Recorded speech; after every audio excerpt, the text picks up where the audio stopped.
ಪ್ರಿಯ ವೀಕ್ಷಕರಿಗೆ ಮತ್ತು ಭಕ್ತ ಬಾಂಧವರಿಗೆ ಯೂಟ್ಯೂಬ್ ಮಾಮ ಮಾಡುವ ಅನಂತ ವಂದನೆಗಳು.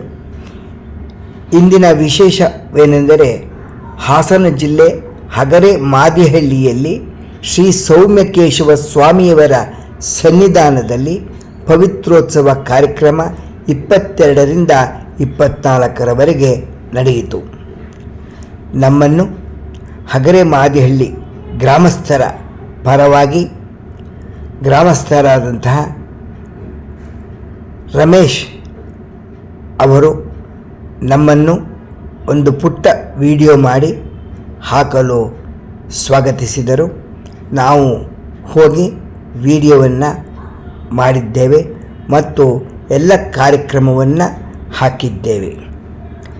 ನಿಮಗೆ ಇದರಲ್ಲಿ ಒಂದು ವಿಶೇಷವೇನೆಂದರೆ, ನೀವು ಮನೆಯಲ್ಲಿ ಯಾರು ಬಂದಿರಲು ಸಾಧ್ಯವಿರುವುದಿಲ್ಲ. ಅವರು ಮನೆಯಲ್ಲಿ ನಡೆದಂಥ ಎಲ್ಲ ಕಾರ್ಯಕ್ರಮವನ್ನು ಪಾರ್ಟ್ ಆಗಿ ವೀಕ್ಷಿಸಬಹುದು ಮತ್ತು ಸಬ್ಸ್ಕ್ರೈಬ್ ಮಾಡಿ, ಶೇರ್ ಮಾಡಿ, ನಿಮ್ಮ ಬಂಧು ಮಿತ್ರರಿಗೆ ಎಲ್ಲರಿಗೂ ಕಳಿಸಿ ಅವರು ಮನೆಯಲ್ಲಿ ಕುಳಿತು ಆನಂದವಾಗಿ ನೋಡಲಿ. ವಯಸ್ಸಾದವರು, ಆರೋಗ್ಯ ಇಲ್ಲದೇ ಇರುವರು, ಕಾರ್ಯನಿಮಿತ್ತ ಬರಲು ಸಾಧ್ಯವಿಲ್ಲದೆ ಇರುವರು ಎಲ್ಲರೂ ಈ ಕಾರ್ಯಕ್ರಮವನ್ನು ವೀಕ್ಷಿಸಿ ಆನಂದ ಪಡಲಿ ಎಂಬುದಾಗಿ ಈ ವಿಡಿಯೋವನ್ನು ಮಾಡಿ ಹಾಕುತ್ತಿದ್ದೇವೆ.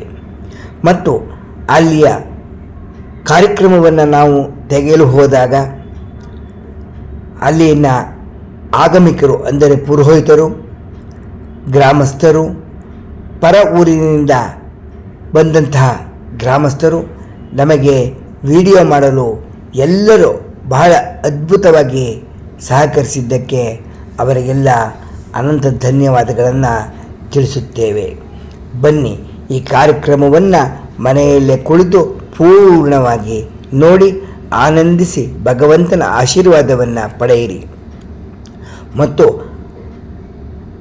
ಮಾದಿಹಳ್ಳಿಯಲ್ಲಿ ಈ ಬಾರಿ ವಿಶೇಷವಾಗಿ ಅಲ್ಲಿರ್ತಕ್ಕಂಥ ಗ್ರಾಮಸ್ಥರ ಒಂದು ಮನೆಗೆ ಹೋದಾಗ ಸಾಹುಕಾರ್ ಮನೆಯಲ್ಲಿ ಅವರ ತಾಯಿಯವರು 89 ವರ್ಷ, ಅವರು ನಮ್ಮ ಚೆನ್ನಾಗಿ ಮಾತನಾಡುತ್ತಾರೆ, ಅವರಿಗೆ ಎಲ್ಲ ಜ್ಞಾಪಕ ಶಕ್ತಿ ಇದೆ, ದೇವಸ್ಥಾನಕ್ಕೆಲ್ಲ ನಡೆದುಕೊಂಡು ಬರುತ್ತಾರೆ. ಅವರು ಹೇಳಿದರು, ನಮ್ಮ ಮಗ ನೀವು ಹಾಕಿರ್ತಕ್ಕಂಥ ಯೂಟ್ಯೂಬಿನಲ್ಲಿ ವಿಡಿಯೋವನ್ನು ನನಗೆ ತೋರಿಸುತ್ತಾನೆ, ಅಮ್ಮ ನೋಡು ಈ ಊರಿನ ಕಾರ್ಯಕ್ರಮ, ಅಮ್ಮ ನೋಡು ಈ ಊರಿನ ಕಾರ್ಯಕ್ರಮ ಎಂದು ತೋರಿಸುತ್ತಾನೆ. ಅದನ್ನು ಆ ವಿಷಯವನ್ನು ನಿಮಗೆ ಹಂಚಿಕೊಳ್ಳಲು ನಿಮ್ಮ ಮುಂದೆ ಯೂಟ್ಯೂಬ್ ಮಾಮ ಹುಲಿಕಲವರ ಮುಂದೆ ನಾವು ಹಂಚಿಕೊಳ್ಳಲು ನಾವು ಸಂತೋಷಪಡಿಸುತ್ತಿದ್ದೇವೆ ಎಂದು ಬಹಳ ಆನಂದ ಹೇಳಿದಂಥ ಚಿತ್ರೀಕರಣವೂ ಇದೆ ನೋಡಿ. ಈ ಬಾರಿಯ ವಿಶೇಷವೇನೆಂದರೆ,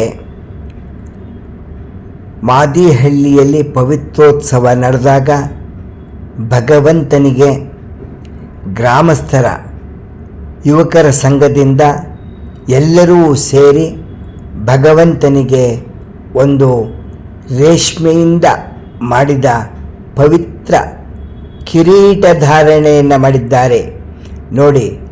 ಭಗವಂತ ನಿಮಗೆ ಕಾಣಿಸುತ್ತಿದ್ದಾನೆ, ಬಲಗಡೆ ರೇಷ್ಮೆ ಕಿರೀಟ ಕಾಣಿಸುತ್ತಿದೆ. ಇದನ್ನು ಸಮರ್ಪಣೆ ಮಾಡಿದ್ದಾರೆ. ಎಲ್ಲರಿಗೂ, ಎಲ್ಲರ ಗ್ರಾಮಸ್ಥರ ಪರವಾಗಿ ಆ ಯುವಕರಿಗೆ ಭಗವಂತ ಇನ್ನೂ ಶಕ್ತಿಯನ್ನು ಕೊಟ್ಟು ಒಳ್ಳೆಯ ಕಾರ್ಯಕ್ರಮವನ್ನು ಮಾಡಲಿ ಎಂದು ಪ್ರಾರ್ಥಿಸುತ್ತಾ, ಅವರ ಸದಾ ಹಸನ್ಮುಖಿಯಾಗಿ ಈ ಕಾರ್ಯಕ್ರಮವನ್ನು ನೆರವೇರಿಸಿ ಎಲ್ಲರಿಗೂ ಮಾರ್ಗದರ್ಶನವಾಗಲಿ, ಎಲ್ಲರೂ ಇವರ ಕಾರ್ಯಕ್ರಮವನ್ನು ನೋಡಿ ಆನಂದ ಪಡಲಿ ಎಂಬುದಾಗಿ ನಾವು ಪ್ರಾರ್ಥಿಸುತ್ತಾ ಭಗವಂತನ ಹತ್ರ ಅವರಿಗೆ ಆಯುಷ್ಯ ಆರೋಗ್ಯ ಕೊಟ್ಟು ಕಾಪಾಡಲಿ ಎಂದು ನಾವು ಪ್ರಾರ್ಥಿಸುತ್ತೇವೆ. ಪ್ರಿಯ ವೀಕ್ಷಕರಿಗೆ ಯೂಟ್ಯೂಬ್ ಮಾಮ ಮಾಡುವ ಅನಂತ ವಂದನೆಗಳು. ಹಾಸನ ಜಿಲ್ಲಾ ಹಗರೆ ಮಾದಿಹಳ್ಳಿಯಲ್ಲಿ ಬನ್ನಿ, ಈ ಕಡೆ ಬನ್ನಿ. ಹಗರೆ ಮಾದಿಹಳ್ಳಿಯಲ್ಲಿ ಅಮೋಘವಾದಂತಹ ಪವಿತ್ರೋತ್ಸವ ಕಾರ್ಯಕ್ರಮ ನಡೆದು ನಮಗೆ ಬಹಳ ಸಂತೋಷವಾಯಿತು. ಗ್ರಾಮಸ್ಥರ ಪರವಾಗಿ ರಮೇಶ್ ಅವರು ನಮ್ಮನ್ನು, ಗ್ರಾಮಸ್ಥರ ಪರವಾಗಿ ರಮೇಶ್ ಅವರು ನಮ್ಮನ್ನು ಕರೆದು ಒಂದು ಪುಟ್ಟ ವಿಡಿಯೋವನ್ನು ಮಾಡಬೇಕು ಅಂತ ಹೇಳಿದ್ದಾರೆ. ನಾವು ಮಾಡಿದ್ದೇವೆ. ತಾವೆಲ್ಲ ನೋಡಿ ತಮ್ಮ ಮಕ್ಕಳಿಗೆ ಯಾರು ಬಂದಿರುವುದಿಲ್ಲ ಅವರಿಗೆ ವಿಡಿಯೋವನ್ನು ನಾವು ಹಾಕುತ್ತೇವೆ. ದಯವಿಟ್ಟು ನಿಮ್ಮ ಊರಿನ ಕಾರ್ಯಕ್ರಮವನ್ನು ಎಲ್ಲರೂ ವೀಕ್ಷಿಸುವ ಹಾಗೆ ಆಗಲಿ.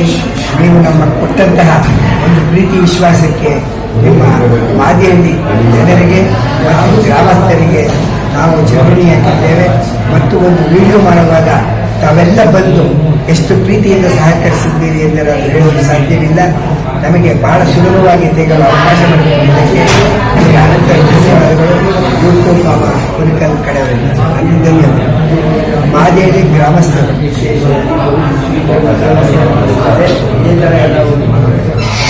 ಮಾದಿಹಳ್ಳಿಯಲ್ಲಿ ಈ ಬಾರಿ ವಿಶೇಷವಾದಂತಹ ಭಗವಂತನಿಗೆ ಬೆಳ್ಳಿ ಕಿರೀಟ ನೋಡಿರಬಹುದು, ಚಿನ್ನದ ಕಿರೀಟ ನೋಡಿರಬಹುದು. ಆದರೆ ಮಾದಿಹಳ್ಳಿಯಲ್ಲಿ ವಿಶೇಷವಾಗಿ ಪವಿತ್ರದಲ್ಲೇ ಕಿರೀಟವನ್ನು ಮಾಡಿಸಿ ಯುವಕರು ಗ್ರಾಮಸ್ಥರಲ್ಲಿರ್ತಕ್ಕಂಥ ಎಲ್ಲ ಯುವಕರು ಸೇರಿ ಅದ್ಭುತವಾಗಿ ಅದನ್ನು ಮಾಡಿಸಿ ಭಗವಂತನಿಗೆ ಸಮರ್ಪಣೆ ಮಾಡಿದ್ದಾರೆ. ಈ ವಿಷಯವನ್ನು ತಮ್ಮ ಜೊತೆಯಲ್ಲಿ ನಾವು ಹಂಚಿಕೊಳ್ಳುವುದಕ್ಕೆ ಇಷ್ಟಪಡುತ್ತಿದ್ದೇವೆ. ಈ ಕಾರ್ಯಕ್ರಮ ವೀಕ್ಷಿಸಿ ನಿಮ್ಮ ವಿದೇಶದಲ್ಲಿರ್ತಕ್ಕಂಥ ಮಕ್ಕಳಿಗೆ ಎಲ್ಲರಿಗೂ ತಲುಪಲಿ ಮತ್ತು ಎಲ್ಲರಿಗೂ ಶೇರ್ ಮಾಡಿ, ಸಬ್ಸ್ಕ್ರೈಬ್ ಮಾಡಿ. ಅನಂತ ಧನ್ಯವಾದಗಳು. ಯೂಟ್ಯೂಬ್ ಮಾಮ ಹುಲಿಕಲ್ ಕಡೆಯವರಿಂದ. Thank you.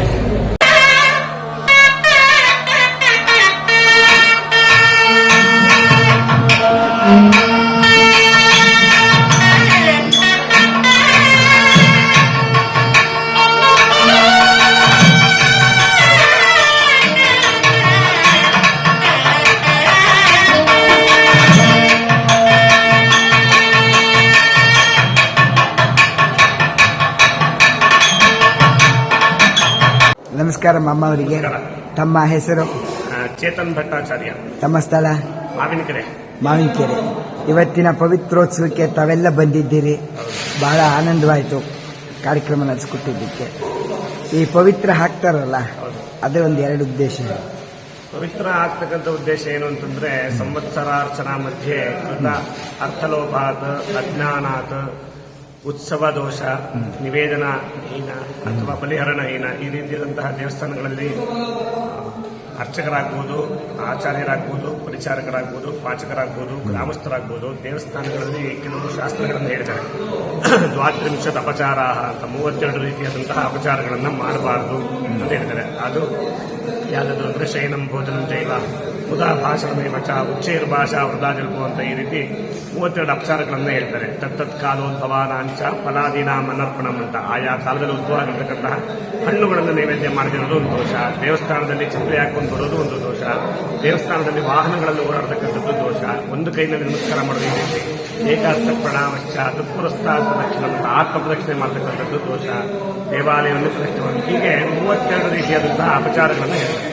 ಆ ಅಪಚಾರಗಳನ್ನ ಭಕ್ತರು ಅಥವಾ ಗ್ರಾಮಸ್ಥರು ಅಥವಾ ಅರ್ಚಕರು, ಪಾಚಕರು, ಪರಿಚಾರಕರು ಯಾರೇ ಆದರೂ ಕೂಡ ಮಾಡಿದ್ರೆ ಅದರ ದೋಷ ನಿವೃತ್ತಿಗೋಸ್ಕರವಾಗಿ ಸಂವತ್ಸರಾರ್ಚನೆ ಮಧ್ಯೆ ಪವಿತ್ರೋತ್ಸವಂ ಅಂತ ಹೇಳಿದೆ. ಆ ಪವಿತ್ರ ಹೇಗಿರಬೇಕು ಅಂತ ಈ ರೀತಿಯನ್ನ ಲಕ್ಷಣಗಳನ್ನು ಕೂಡ ಹೇಳ್ತಾರೆ. ರೇಷ್ಮೆ ಆಗಿರಬೇಕು, ಅದಕ್ಕೆ ವರ್ಣರಂಜಿತವಾಗಿರಬೇಕು. ಈ ರೀತಿಯಂತಹ ಪವಿತ್ರವನ್ನ ಸ್ಥಾಪನೆ ಮಾಡಿ ಅದಕ್ಕೆ ಆಯಾ ದೇವತೆಗಳನ್ನ ಪವಿತ್ರೋತ್ಸವ ಅನುಕ್ರಮಣಿಕ ಅಂತಕ್ಕಂತಹ ರೀತಿಯಲ್ಲಿ ಮೃದುಪೂರ್ವಕವಾಗಿರ್ತಕ್ಕಂತಹ ವೈಕಾನಿಕ ಶಾಸ್ತ್ರದಲ್ಲಿ ಹೇಳಿದ್ದಾರೆ. ಆ ಪ್ರಕಾರವಾಗಿ ಅದನ್ನು ಪ್ರತಿಷ್ಠೆಯನ್ನು ಮಾಡಿ, ಅದಕ್ಕೆ ಅಧಿವಾಸಾದಿಗಳನ್ನು ಮಾಡಿ, ಅದಕ್ಕೆ ಶಯ್ಯಾದಿವಾಸವನ್ನು ಮಾಡಿ, ನಾಳೆ ಶುಭಲಗ್ನದಲ್ಲಿ ಶುಭ ಮುಹೂರ್ತದಲ್ಲಿ ಆ ಸ್ವಾಮಿಯವರಿಗೆ ಅದನ್ನು ಧಾರಣೆ ಮಾಡೋದ್ರಿಂದ ಸಂವತ್ಸರಾರ್ಚನಾ ಮಧ್ಯೆ ಮಾಡಿರ್ತಕ್ಕಂಥ ಎಲ್ಲ ದೋಷಗಳು ನಿವೃತ್ತಿಯನ್ನು ಹೊಂದುತ್ತೆ. ಆ ನಿವೃತ್ತಿಯನ್ನು ಹೊಂದಿದ್ದಲ್ಲದೆ ಎಲ್ಲ ಭಕ್ತರಿಗೂ ಕೂಡ ದಾತॄಣಾಂ ಗ್ರಾಮ ನಿವಾಸೀನಾಂ ಭಕ್ತ ಮಹಾಜನಾನಾಂಚ ಸರ್ವೇಶಾಂ ಸಂವತ್ಸರಾರ್ಚನಾ ಫಲಸಿದ್ಧಾರ್ಥಂ ಅಂತ ಹೇಳುತ್ತೆ. ಅಂದರೆ ಸಂವತ್ಸರ ಅರ್ಚನೆಗಳಲ್ಲಿ ಮಾಡಿರ್ತಕ್ಕಂತಹ ಪ್ರತಿಯೊಂದರ ಫಲವೂ ಕೂಡ ಎಲ್ಲರಿಗೂ ಕೂಡ ಸಿಕ್ಕತ್ತೆ ಅಂತಕ್ಕಂಥದ್ದು ಶಾಸ್ತ್ರ. ಹಾಗಾಗಿ ಈ ಶಾಸ್ತ್ರವನ್ನು, ಈ ಪವಿತ್ರೋತ್ಸವವನ್ನು ಮಾಡಬೇಕು ಅಂತಕ್ಕಂಥದ್ದು ವೈಖಾನಸ ಇದು ಸಿದ್ಧಾಂತ. ಹಾಗಾಗಿ ಅದನ್ನು ಈ ದಿವ್ಯಾಲಯದಲ್ಲಿ ಮಾದಿಹಳ್ಳಿ ಗ್ರಾಮದಲ್ಲಿ ಶ್ರೀ ಸೌಮ್ಯಕೇಶ್ವರ ಸ್ವಾಮಿಯವರಿಗೆ ಪ್ರತಿ ವರ್ಷವೂ ಕೂಡ ನಡೆಸಿಕೊಂಡು ಬರ್ತಾ ಇದ್ದಾರೆ. ಈ ವರ್ಷವೂ ಕೂಡ ಶ್ರಾವಣ ಮಾಸದ ದಶಮಿ, ಏಕಾದಶಿ, ದ್ವಾದಶಿ 3 ದಿನಗಳ ಕಾಲ ಈ ಕಾರ್ಯಕ್ರಮ ನಡೀತಾ ಇತ್ತು. ಈ ದಿನ 2ನೇ ದಿವಸ. ಈ ಕಾರ್ಯಕ್ರಮದಿಂದ ಭಕ್ತರಿಗೆ, ಗ್ರಾಮಸ್ಥರಿಗೆ ಇರ್ತಕ್ಕಂತಹ ಪ್ರತಿಯೊಂದು ಭಕ್ತರಿಗೂ ಕೂಡ ಈ ಪವಿತ್ರೋತ್ಸವದ ಪರಿಪೂರ್ಣ ಫಲ ಅಂತಕ್ಕಂಥದ್ದು, ಸಂವತ್ಸರಾರ್ಚನೆ ಫಲ ಅಂತಕ್ಕಂಥದ್ದು ಸಿಕ್ಕಲಿ ಅಂತ ಭಗವಂತನಲ್ಲಿ ವಿಘ್ನಸಾಚಾರ್ಯರ ತಿರುವಳಿಗಳಲ್ಲಿ ಪ್ರಾರ್ಥನೆಯನ್ನು ಮಾಡ್ತಾ ನಮಸ್ಕಾರ. ತಾವು ಯೂಟ್ಯೂಬ್ ಮಾಮ ಹುಲಿಕಲ್ ಕಾರ್ಯಕ್ರಮದಲ್ಲಿ ಸಂದರ್ಶನ ಕೊಟ್ಟಿದ್ದಕ್ಕೆ ನಿಮಗೆ ಅನಂತ ಧನ್ಯವಾದಗಳು ಮಾಮ. ನಿಮ್ಮ ಯೂಟ್ಯೂಬ್ ಬ್ಲಾಗು ಉತ್ತರೋತ್ತರ ಅಭಿವೃದ್ಧಿ ಆಗಲಿ. ಥ್ಯಾಂಕ್ ಯು ಮಾಮ, ಥ್ಯಾಂಕ್ ಯು.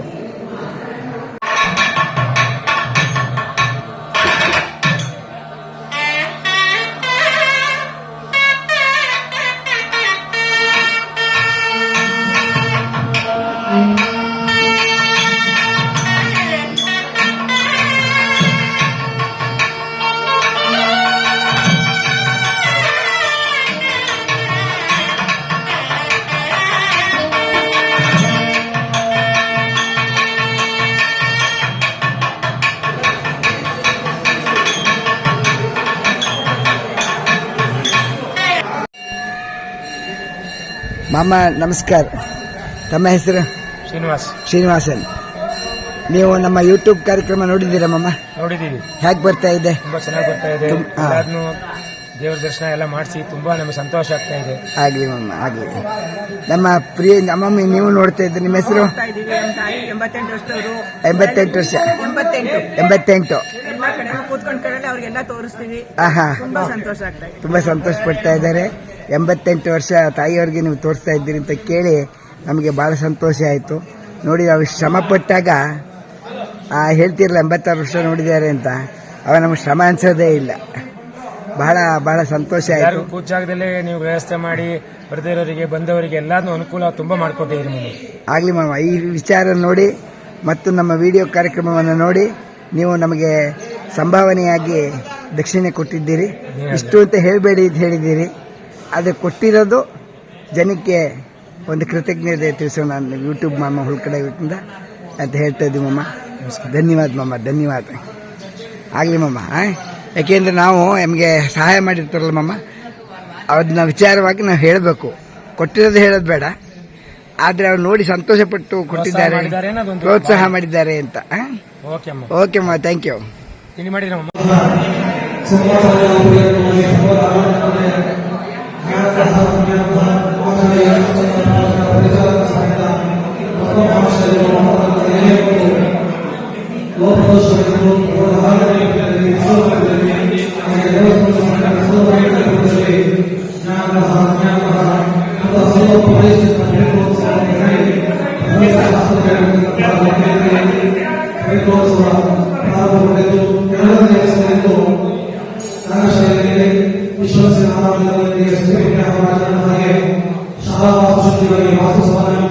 ಹಾಗೆ ಪವಿತ್ರ ಶುದ್ಧಿಗಾಗಿ ಪವಿತ್ರ ಅಂತೋತ್ಪತ್ತಿಗಾಗಿ ಅಂಗಭೋಗ ಮಾಡಿದ ಸ್ಥಾಪನೆಗಳಿಗೆ ಕಳಶ ಸ್ಥಾಪನೆಗಳಿಗೆ ಸ್ವಾಮಿಗಳ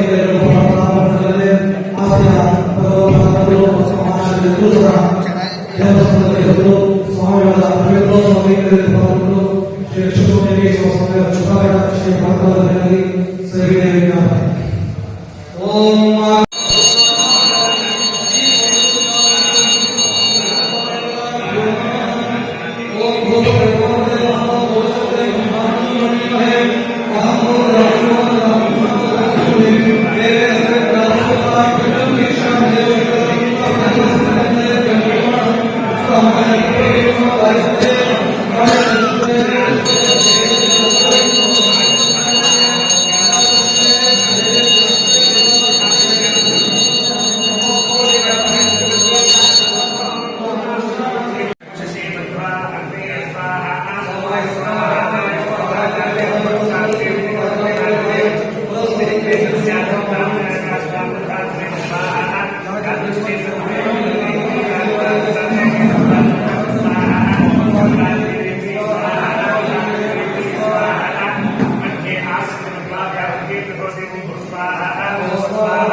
भगवते वासुदेवाय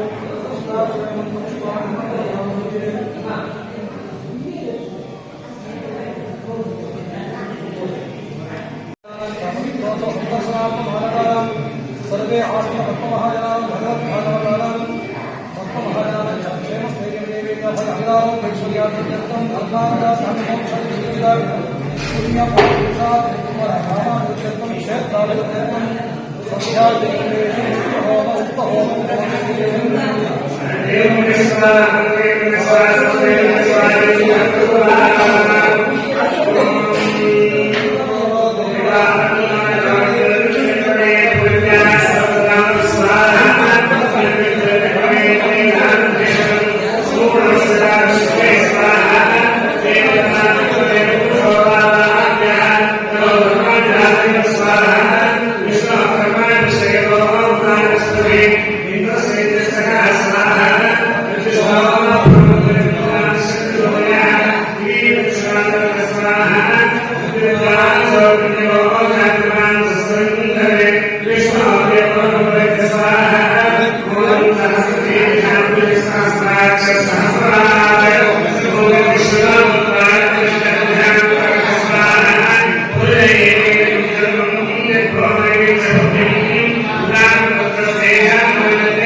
वैष्णवे स्वाहा शैवाय स्वाहा संवीरते स्वाहा सुखदे स्वाहा सुखाय स्वाहा रुद्राय स्वाहा